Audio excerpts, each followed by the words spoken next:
بسم اللہ الرحمن الرحیم۔ محترم دوستو، محمد ندیم شریف بات کر رہا ہوں۔ آج میں آنے والے سینٹ کے چیئرمین اور وائس چیئرمین کے الیکشن کے بارے میں کچھ بات کرنا چاہوں گا۔ گزشتہ کئی دنوں سے تجزیات سن رہا ہوں، سینٹ کے الیکشن بھی ہو گئے اور آپ نے دیکھا کہ بھی وہ سینٹ کے الیکشن کس طرز پر ہوئے، اس کے اندر کون کون سے طریقہ کار کو استعمال کیا گیا، کیا یہ وہ قانونی تھے، کیا وہ غیر قانونی تھے۔ اگر غیر قانونی تھے تو اس پر اب تک مجاز اتھارٹیز نے کیوں نہیں ایکشن لیا، یہ بڑا سوالیہ نشان ہے۔ اب یہ ساری چیزیں گزر گئیں، اس کے بعد ایک جشن سا منانا شروع کر دیا اپوزیشن کی طرف سے، جو میرے لیے سب قابل احترام ہے۔ لیکن میں آج تک یہ نہیں سمجھ سکا یہ پی ڈی ایم کا جو وجود آیا، وہ اس میں وہ لوگ بھی شامل ہیں جو دوسروں کے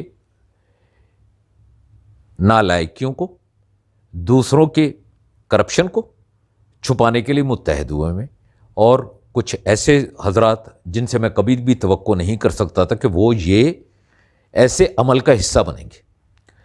محترم دوستو، اس سینٹ کے الیکشن کے اندر کوئی خاص ایسا فرق نہیں آیا سوائے ایک سیٹ کے علاوہ، جو کہ یوسف رضا گیلانی صاحب نے، سابق وزیر اعظم صاحب نے جیتی۔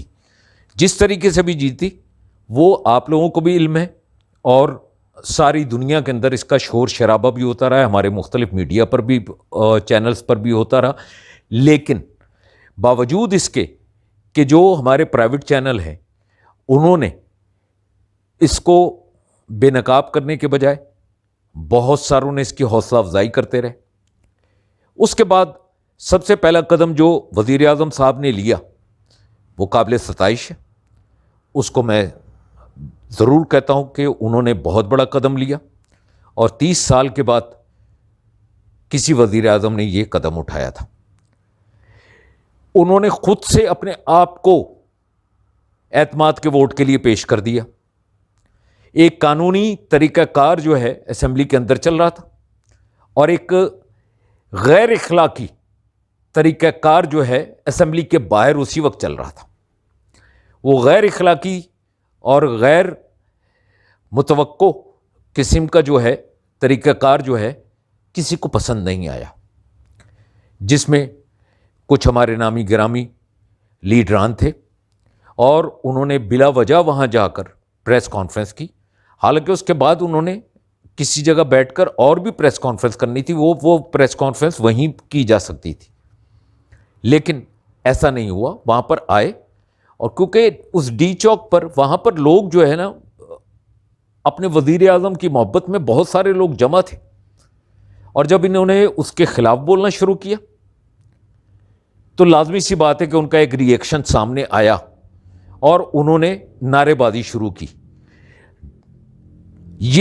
اب یہ کھل چکا ہے کہ انہوں نے صرف نعرے بازی کی تھی، لیکن ان لیڈران نے مختلف امیجز، مختلف اس کے اندر سوشل میڈیا پر آ رہے ہیں، جس سے یہ چیز ثابت ہو رہی ہے کہ انہوں نے ان کو اکسایا کہ وہ اپنی حدود سے تجاوز کریں۔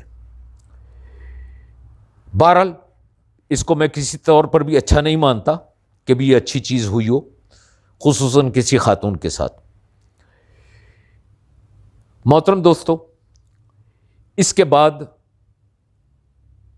آج جب میں یہ ویڈیو ریکارڈ کرا رہا ہوں، 10 تاریخ بدھ کا دن، رات 8:45 بجے کا وقت ہے، اور سینٹ کے چیئرمین اور وائس چیئرمین کا الیکشن کل ہونے والا۔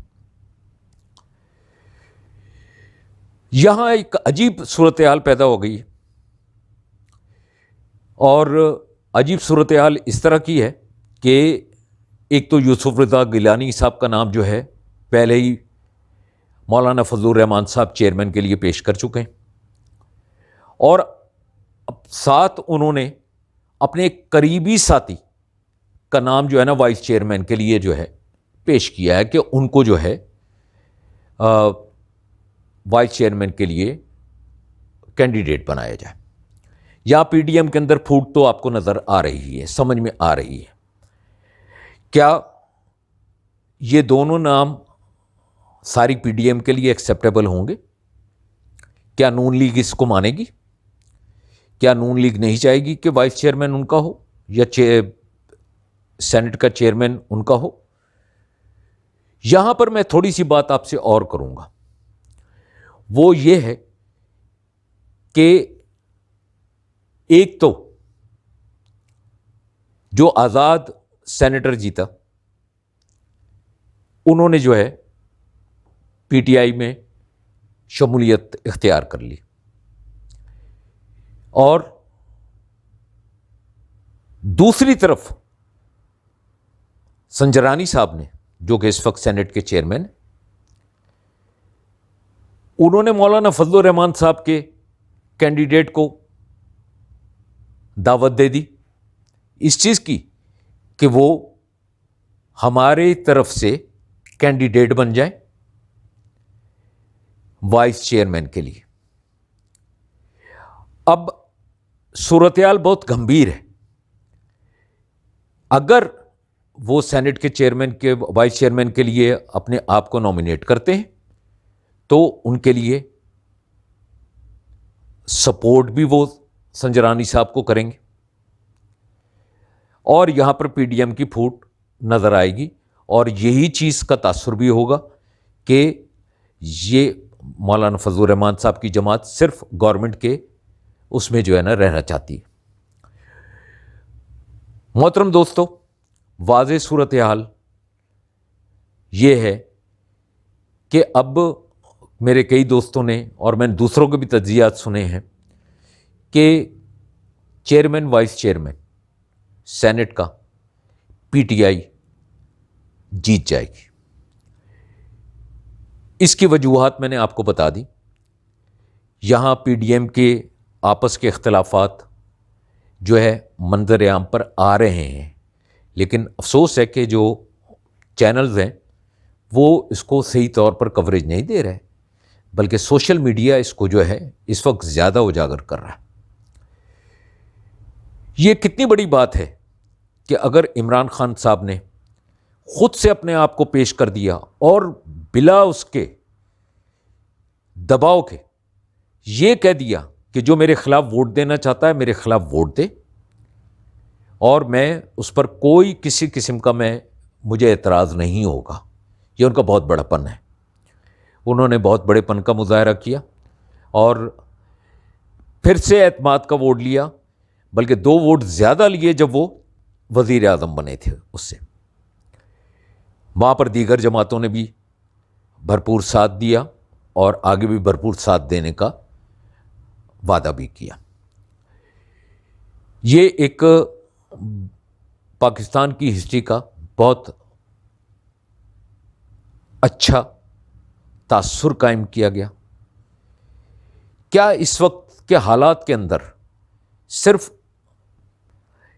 یہ کرپٹ لوگوں کے بچاؤ کی تحریک ہے کہ ان کو بچایا جائے؟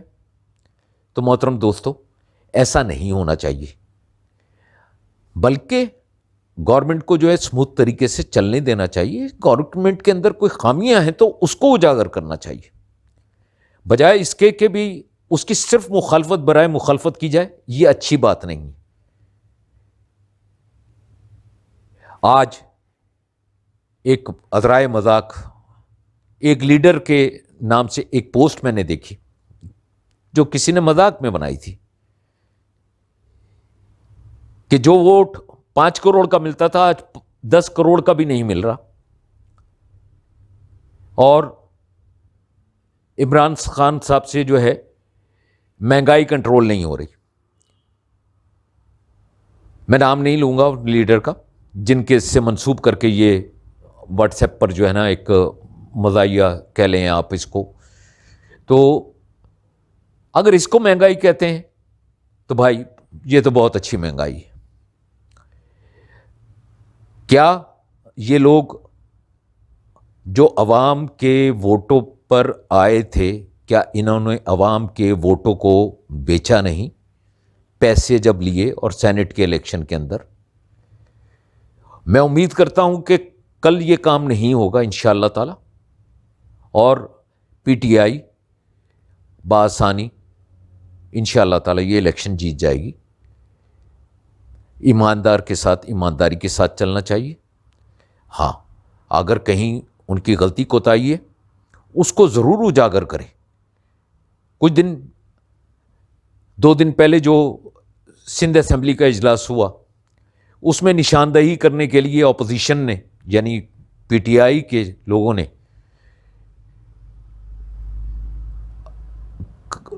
نام لینے کے لیے وقت مانگا۔ ہمارے سراج درانی صاحب اسپیکر ہیں اور بہت پرانے اور منجھے ہوئے سیاستدان ہیں، لیکن بہرحال انہوں نے وقت نہیں دیا۔ اسمبلی ایک مچھلی بازار بنی رہی۔ ایسی چیزیں نہیں ہونی چاہیے اسمبلیوں میں۔ کیا ہماری اسمبلیاں صرف اس چیز کے لیے بنی ہوئی ہیں؟ وہ جو کہنا چاہتے تھے شہریار خان صاحب، ان کو کہہ دینا چاہیے، ان کو اجازت دے دینی چاہیے تھی، تاکہ لوگوں کے سامنے منظر عام پر وہ چیزیں آ جاتی، اور وہ لوگ بیٹھے ہوئے جو لوگ تھے وہ لوگ بھی اپنی صفائی پیش کر سکتے۔ بہرحال ہم یہ دستور سا بن گیا ہے جس کو میں سمجھتا ہوں کہ ہم متحمل نہیں ہیں۔ محترم دوستو، میں یہ اپنی ذاتی رائے پر آپ کو یہ ساری چیزیں بول رہا ہوں، اور مجھے امید بھی یہی ہے کہ کل کا الیکشن پی ٹی آئی کے حق میں جائے گا اور پی ٹی آئی اس کو جیت جائے گی۔ بہت بہت شکریہ۔ اگر آپ کو میری بات پسند آئی ہو تو کائنڈلی لائک کریں، اور میرے چینل کو سبسکرائب بھی کریں، اور اس کو فارورڈ بھی کریں۔ بہت شکریہ۔ السلام علیکم۔